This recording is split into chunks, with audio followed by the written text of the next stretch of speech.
Now, because we need to get the data from somewhere, it is going to be a trivia app.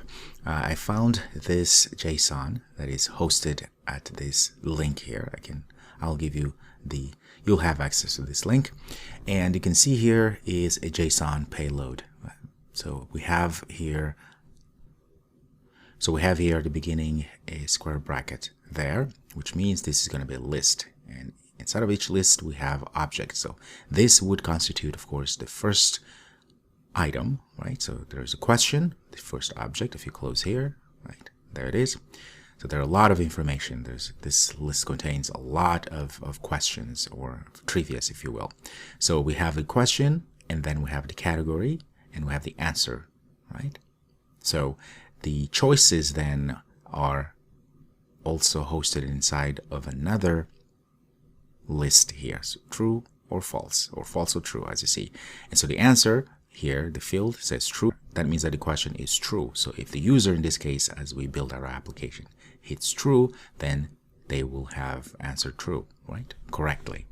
So this is the structure of each one of our question, right? So this is on the question, and if we have a category, this is just for the application if we wish to use categories, because each section could have different categories. But we're just going to simplify everything. We're not going to use this category, but in any case, we can use if you wanted to. And then we have the answer is going to be Louisiana, of course. Of course, then the users are given all these choices to choose from, just like we saw in our demo. Okay, so this is the payload, JSON payload. We're going to parse this data from this link and then construct an actual trivia question and show to the user all the options. And then when the user picks the correct or the wrong answer, we let them know and we move forward.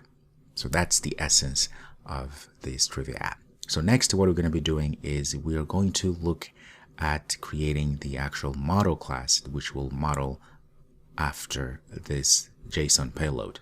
That way we have that set up. Okay, so we're going to start from the back, meaning we are going to start from putting together the data layer and then go to the user interface.